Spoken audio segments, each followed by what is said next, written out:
Good morning students. कैसे हैं आप लोग? उम्मीद करता हूँ आप लोग सब बहुत अच्छे होंगे।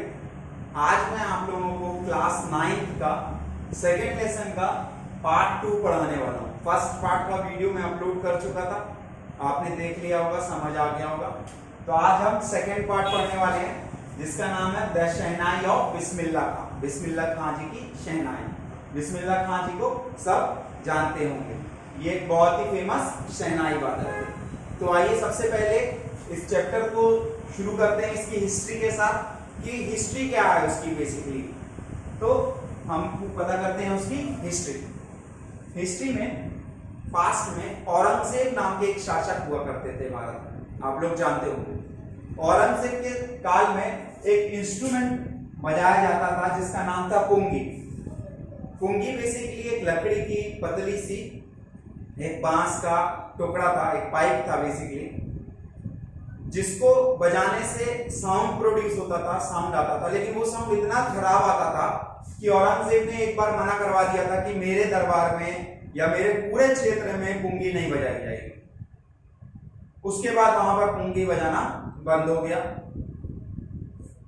उसी औरंगजेब के क्षेत्र में, उन्हीं औरंगजेब के क्षेत्र में एक म्यूजिशियन थे, म्यूजिशियन की फैमिली थी। उनके यहाँ एक नाई आता जाता था। तो उस नाई ने सोचा क्यों ना इस इंस्ट्रूमेंट पुंगी को थोड़ा सा टेक्निकली स्ट्रॉन्ग किया जाए, जो कमी है इसको सुधारा जाए ताकि इसका साउंड अच्छा हो जाए। तो उसने पुंगी की ही तर्ज पर जस्ट लाइक पुंगी एक बांस का एक टुकड़ा लिया, पाइप के जैसे एक लकड़ी का, और उसने उसमें कुछ होल किए, 7 होल्स किए, और उसमें उसने हवा भरी बजाया। तो उसको लगा, काफी प्रैक्टिस करने के बाद बार बार वो छेद को हाथ से बंद करता था, खोलता था, तो उसको लगा इसका साउंड अच्छा है। तो वो सोचा कि क्यों ना मैं औरंगजेब के दरबार में जाके ये प्ले करूं। तो वो औरंगजेब के दरबार में जाता है और जब वो ये प्ले करता है तो औरंगजेब को बहुत अच्छा लगता है। औरंगजेब उससे इतना खुश होता है कि औरंगजेब चाहता है कि इसका नाम क्या दिया जाए, इसका नाम क्या रखा जाए, क्योंकि पुंगी इससे थोड़ा अलग था। पुंगी जो थी वो बेसिकली थोड़ी पतली होती थी और ये थोड़ा चौड़ा था, जो वो नाई आके वहां बजा रहा था। तो उसका नाम वहां पर पड़ गया शहनाई। क्या पड़ गया? शहनाई, क्योंकि शाह के दरबार में वो बज रहा था और बजाया जा रहा था एक नाई के द्वारा। तो उसका नाम क्या पड़ गया? शहनाई। ये समझ आ गया आपको? ये थी इसकी हिस्ट्री। फिर ये शादी में एक शुभ ऑस्पिशियस माना जाता था, शादियों में बजाया जाने लगा शहनाई को। नॉर्थ साइड जितनी भी शादियां होती थी वहां पर ये शहनाई वादक जो होते थे शहनाई बजाते थे। और शहनाई को एज अ क्लासिकल इंस्ट्रूमेंट लाने का श्रेय, जो क्लासिकल इंस्ट्रूमेंट बनाने का श्रेय जाता है, वो जाता है बिस्मिल्लाह खां जी। तो आइए बिस्मिल्लाह खां जी के बारे में हम थोड़ा सा जान लेते हैं। बिस्मिल्लाह खां जी को आप बहुत अच्छे से जानते होंगे, क्लास 8 में भी आपने इसका एक लेसन पढ़ा है। तो उस लेसन को और डिटेल में आज देखते हैं। बिस्मिल्लाह खां जी का जन्म 21 मार्च 1916 बिहार डमरौन में हुआ। उनके जो दादाजी थे रसूल बख्श खां, रसूल बख्श खां जो थे वो एक शहनाई नवाज थे। शहनाई नवाज कहां पर थे? वो भोजपुर किंग्स कोर्ट में, भोजपुर किंग्स कोर्ट में वो शहनाई नवाज थे, शहनाई बजाया करते थे। तो इससे पता चलता है जो बिस्मिल्लाह खां जी की फैमिली थी वो म्यूजिशियन थी, वो शहनाई वादक थी, और उन्हीं से कहीं ना कहीं बिस्मिल्लाह खां जी ने शहनाई बजाना सीखा था। जब बिस्मिल्लाह खां जी केवल 3 साल के थे तो उनकी मदर उनको मैटरनल अंकल के यहाँ ले गई थी। उनके जो मैटरनल अंकल थे अली बख्श, वो बनारस में, बनारस जो कि वाराणसी का नाम से जाना जाता है, बनारस में एक विष्णु टेम्पल में वो शहनाई प्ले किया करते थे। ऐसा जॉब असाइन थी उनकी, इस चीज के लिए उनको कुछ पैसे भी मिलते थे। तो बिस्मिल्लाह खां जी अली बख्श के साथ daily as a companion Vishnu temple जाते थे और शहनाई वादक, शहनाई बजाने में अली बख्श की हेल्प किया करते थे, बैठे रहते थे, सुनते रहते थे। ऐसे करते करते बिस्मिल्लाह खां जी को बहुत इंटरेस्ट आ गया शहनाई में। तो फिर वो अकेले गंगा जी के किनारे, गंगा नदी के किनारे चले जाया करते थे, या वहां पर बालाजी टेम्पल था वहां बैठ जाया करते थे और वो शहनाई प्ले किया करते थे। जब वो 14 ईयर्स के थे तो उनके जो मैटरनल अंकल थे अली बख्श, अपने साथ उनको इलाहाबाद म्यूजिक कॉन्फ्रेंस ले गए थे पार्टिसिपेट करने के लिए। उस समय वहां पर काफी बड़े बड़े म्यूजिशियन आए हुए थे और ये पहली बार थी जब बिस्मिल्लाह खां जी को एज आ शहनाई वादक पॉपुलैरिटी मिली थी। वहां पर लोग इन्हें जानने लगे थे और इनका पहला ब्रेक आया 1938 में। किसके लिए? ऑल इंडिया रेडियो के लिए इनको एज अ जॉब असाइंड हुई शहनाई वादक। इसको बिस्मिल्लाह खां जी को। देन 15 अगस्त 1947 रेड फोर्ट में जब भारत देश आजाद हुआ तो बिस्मिल्लाह खां जी ने वहां पर शहनाई प्ले किया था।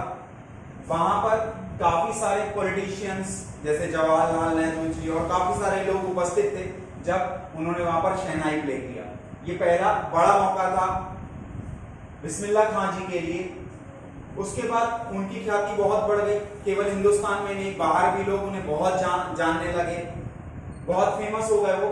एक बार किंग्स ऑफ अफगानिस्तान, जिनका नाम था किंग जाहिर शाह, किंग ऑफ अफगानिस्तान से, उन्होंने उनको Persian carpet as a award दिया। देन इंडियन फिल्म डायरेक्टर थे, बहुत ही बड़े फिल्म डायरेक्टर थे, बहुत पुराने, जिनका नाम था विजय भट्ट। उन्होंने वो इतने प्रभावित हुए बिस्मिल्लाह खां जी से कि उन्होंने उनके ऊपर एक फिल्म बनाई थी जिसका नाम था गूंज उठी शहनाई। इस फिल्म में एक गाना था जो कि लता मंगेशकर जी ने गाया था।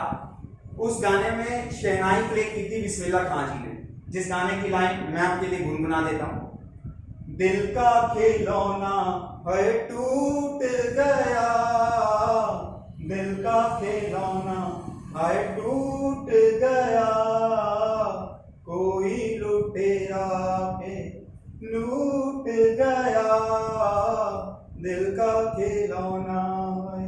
Okay, thank you very much. आगे बढ़ते हैं। उसके बाद ये इतने फेमस हो गए कि कई जगह से इनको कॉल आने लगे। ये एज अ गेस्ट कई जगह जाते थे, जैसे अमेरिका का लिंकन सेंटर हॉल ले लें अपन, कैनल आर्ट फेस्टिवल हो, चाहे ओकासा का ट्रेड फेयर हो, इनको बुलाया जाने लगा।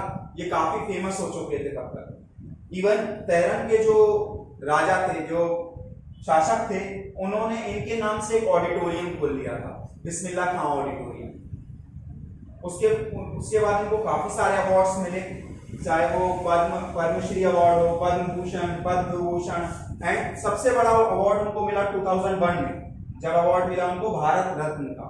इवन इनके एक स्टूडेंट्स थे, अमेरिका से थे, इनको एक बार बोला गया उनके द्वारा कि आप आके अमेरिका में बस जाइए, हम यहाँ पर आपको बनारस के जैसा और डेमरॉन बिहार जो आपका जन्म स्थान है वैसा यहाँ का माहौल बना देंगे, उस ऑडिटोरियम को वैसा बना देंगे कि आपको एहसास ही नहीं होगा कि आप भारत में हैं। तो बिस्मिल्लाह खां जी ने उनको जवाब दिया था कि क्या आप गंगा जी को भी वहां ले आएंगे।